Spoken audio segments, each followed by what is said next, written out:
The Holy Gospel according to Matthew, the 16th chapter.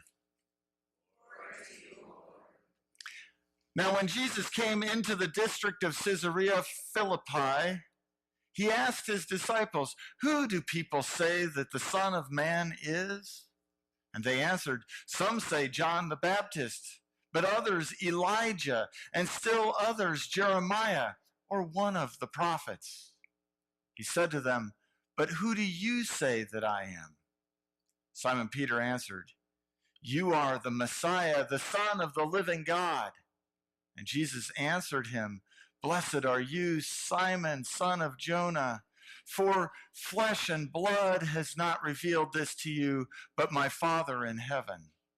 And I tell you, you are Peter, and on this rock I will build my church, and the gates of Hades will not prevail against it. I will give you the keys of the kingdom of heaven. And whatever you bind on earth will be bound in heaven, and whatever you loose on earth will be loosed in heaven." Then he sternly ordered the disciples not to tell anyone that he was the Messiah. The Gospel of the Lord. You may be seated.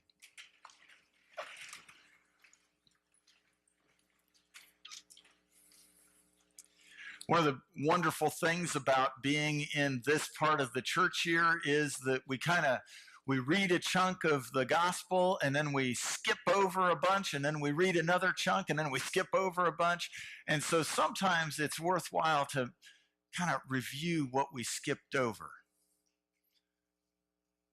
And so if you remember where we left off last week, we had Jesus with his disciples and that Canaanite woman.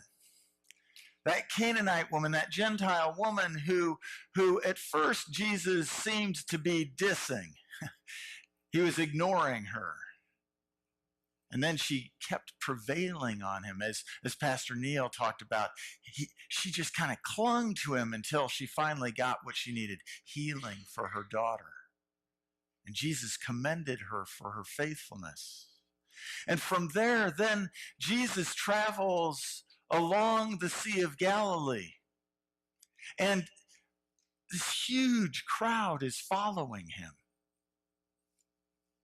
This huge crowd follows him. They're bringing him their lame people and their maimed people and their blind people and their mute people. They're bringing all the people who need healing and wholeness to Jesus. And he heals them. Now you'll recall that a while ago, he was teaching up on a mountaintop, and the disciples came to him as evening was coming. There were probably somewhere in the neighborhood of anywhere from, different scholars say different numbers. What we have is 5,000 men and the women and children. 8,000, 10,000, 15,000, 20,000. It depends on who you ask. And the disciples came up and said, "Jesus, you need to send them into town to buy their supper because we don't have food for them." Now, it's important to remember that because the next thing that happened is Jesus is out there healing all these folks out in the middle of nowhere, and he has compassion on the crowd that is gathered here. And what does he do? He calls his disciples and he says, "Feed them."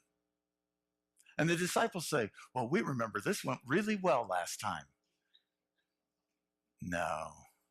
The disciples say, "Well, we've only got 7 loaves and a few small fish. How can we feed this big crowd?" And Jesus says, "Bring it here." He blesses it.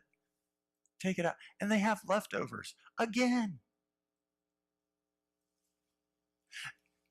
Now, depending on how you read it, it looks like Jesus gets in the boat and starts to cross over the sea alone. And the disciples have to catch up with him, because what happens when he gets to the other side is he runs into some Pharisees and Sadducees who decide that they're going to test him. And they want to see signs. Show us signs so that we can know who you are. And Jesus, well, let's just say things escalate. It doesn't go so well. And by the time the disciples show up, Jesus says to them, beware the yeast of the Pharisees and the Sadducees. But you see, the disciples forgot to bring the bread. So they thought it was all about them. They thought he was talking about them, that he was criticizing them for forgetting to bring the bread.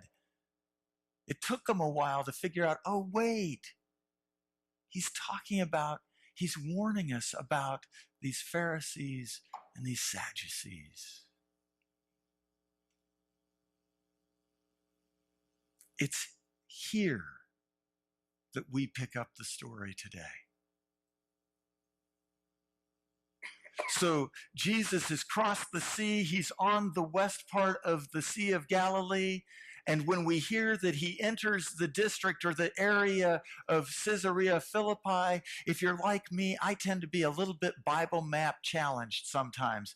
And when I look at my Bible map and I'm looking for Caesarea Philippi and I can't find Caesarea Philippi and I see another Caesarea over there on the shore of the Mediterranean, I go, well, that must be it.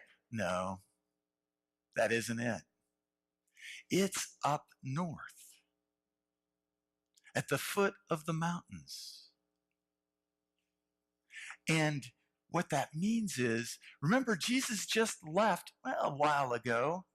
That Gentile woman who hung on to him, that he was dissing, he's now gone up into Gentile territory.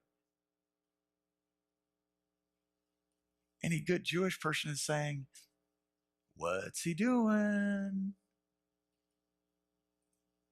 And what happens next is he engages his disciples in conversation. And as any good leader who wants to engage a conversation, he starts asking questions.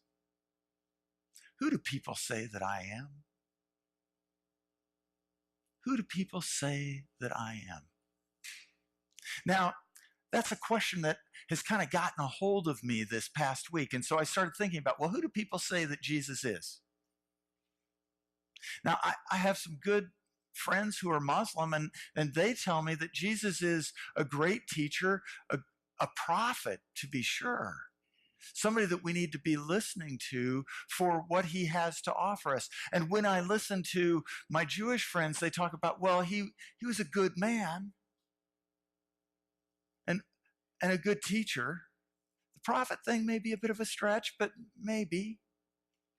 And then we listen to a whole variety of other folks, and they say, well, Jesus was just a really good guy, a good man, a good person who can maybe be a role model for us that we can listen to, that we can pay attention to. What the disciples responded, who do people say that I am? Some say that you're John the Baptist, which suggests that this guy who had just been beheaded has come back to life and is out preaching and teaching, and you can't keep a good man down. Some say that you're Elijah, who, by the way, is another forerunner of the Messiah. And there was an expectation among some that Elijah would return to point the way to the Messiah who is coming. Others say that you're Jeremiah or one of those other prophets. Kind of a good catch-all phrase, just in case.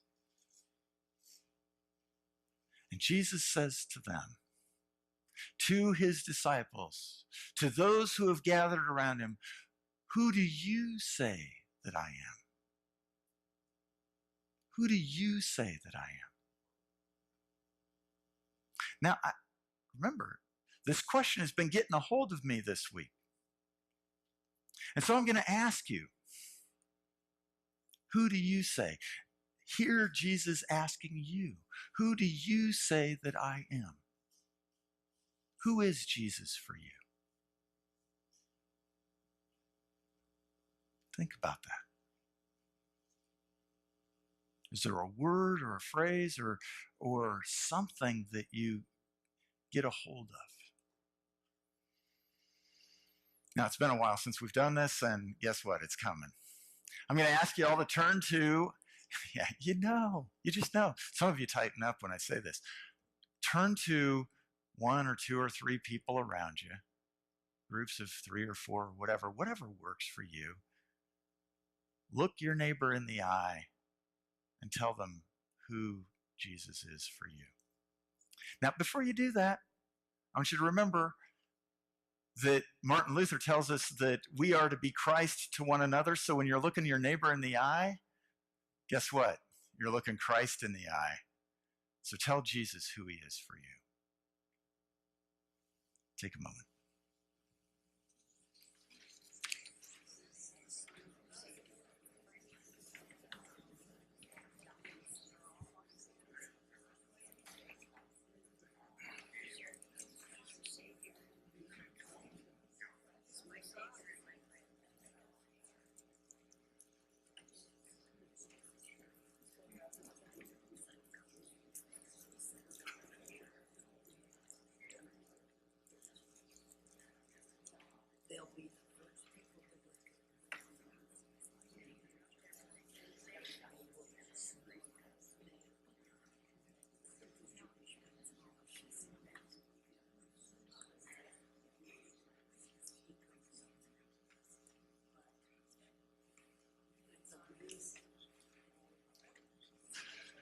Everybody survived? I'm glad to hear that. You know, this past week I was spending some time wrestling with this question, and I decided to send out a bunch of text messages to a variety of people. Many of them were members of the congregation. Some of you may have received that text. Some of you may not have. And I asked that question. Who is Jesus? Some of you, I don't have your phone number, your cell phone number, so I can't send you text. Here's some of the answers. Now, they aren't in any particular order, so I didn't, don't take anything from that. Except for the first 3, I got multiple responses that were the same. The first response was Jesus is love, or Jesus is loving. Jesus is my Savior. Jesus is hope. Jesus is a leader, a helper. Jesus is the visible image of the invisible God. Jesus is inspiration for being better. Jesus is a friend, a confidant, the one who understands, especially when it just seems like nobody else can possibly understand. Jesus is God's Son. Jesus is the key to heaven. Jesus is like a father who supports and forgives and accepts and challenges. Jesus provides opportunities. Jesus is present with us every step we take. We prayed that a while ago, didn't we, with the kids, when we prayed with them about entering school and their backpacks. Remember that this backpack Jesus is with you as close as that. Jesus is grace. Maybe some of your answers were similar to that. Some of your answers were exactly that. I don't know. But here's what Peter's response was. Who do you say that I am? Peter says, you are the Messiah, the Son of the living God. You are the one that we have been waiting for. You are the one that we have been expecting for all this time. Not only that, you are Son of God. What we hear in this is Peter's, some call it a confession of faith or a declaration. And with it, what Peter is doing is he is starting to see with greater understanding, with deeper maturity, what it is that Jesus has been doing and who he is. It takes time to grow into that. But what Peter also learns in Jesus' response to him, certainly there's that blessing, right? Blessed are you, Simon, son of Jonah. You shall be Peter, which means rock, by the way. And on this rock, on you, I will build my ecclesia, my church, my community of people who have been called out of the way things are into a whole new way of being. Peter gets new responsibility with his new understanding. He gets greater responsibility because of the way that he's seeing in new ways. Now, a few weeks ago, I had the opportunity to hear a Methodist pastor who serves in an Episcopal church, who knows if she knows where she's supposed to be. But what I can tell you is that she teaches me things every time that I get to hear her. And what she was talking about a couple of weeks ago was the fact that the importance of play in helping us form our identity and our sense of self. That we need to play in a variety of ways. But in the midst of that conversation, just in case you think I'm taking a left turn, in the midst of that conversation, she started to talk about the way that every time there is a move towards greater maturity, every time there is a move towards life, there is resistance. There is something that pushes back.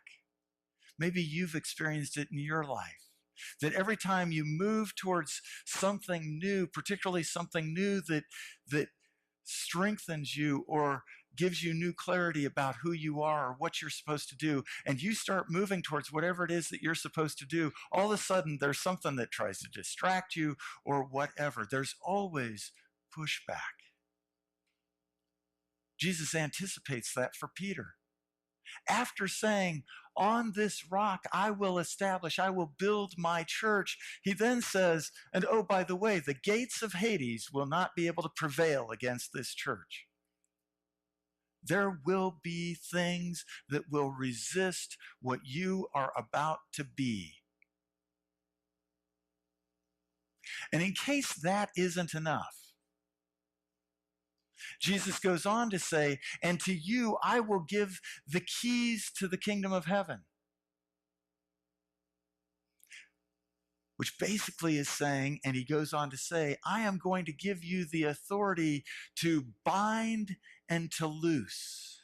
In other words, that's part of a rabbinic or a rabbi tradition where the council of rabbis could get together and if there's a question about some circumstance or some application of the law, the rabbis understood that they had the authority to make a decision whether the law was bound or applied in this case, or whether the law was loosed or didn't apply in this case. Now that's huge authority, folks. And what was here given to Peter was later given to all the apostles. Oh, by the way, perhaps was given to the whole church, to us as a community of faith, did you hear Paul talking about it?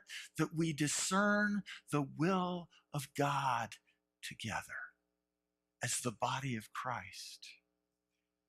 And so Jesus gives to Peter, for his having a moment, gives him, first of all, a blessing, but he gives him greater responsibility. You will be the foundation for my church. And you need to be aware that there's going to be resistance. There are going to be times when it's not going to be happy and it's not going to be pretty and it's not going to be fun. And oh, by the way, I'm going to give you authority to make really important decisions. Just as it is for Peter, so it is for all of us. That as we grow into deeper and deeper clarity and understanding and maturity in our relationship with Jesus Christ, as we come to know him better and more clearly, we also receive blessing, but we also receive with that the power and authority to be the rock, the foundation. Did you hear Isaiah? Pay attention to where you were cut from, huh? The quarry. We become the foundation for what it is to be church today. And we need to know that we're going to run into resistance whenever we move towards new life. But we have been given an incredible gift in authority to discern together what is the will of God. When I worked at Wichita State University, I would hear some of my colleagues offer up a saying that they had. The way it went was this: the reward for a job well done is more work. Maybe it's like that in your world. That when you go out and you do a good job, then people start to entrust you with more. In how many organizations do we say, well, the people who do the work, we know we can trust, and we keep piling more and more on them because we know we can trust them with the work. The reward for a job well done is more work. Now, in the university setting, I am here to tell you, many of the people I heard say those things, well, they did not hear it as much of a reward. More work was, well, it felt like more weight. It felt like something that they could experience as more of a punishment. But there were others who understood that when they did a job well and they received more responsibility, when they received more authority, that they were being offered a sacred trust. And they sought to live that faithfully in whatever they were doing. For Peter, Jesus receives his confession, his declaration. He blesses him, and he gives him more. Just so it is for us, that as we grow into a deeper and clearer and a more mature understanding of our relationship with Jesus Christ, we receive blessing and we receive more responsibility. We receive more authority. And we need to know there's going to be pushback. But in the midst of that, we receive a clearer view of just what the kingdom of heaven looks like.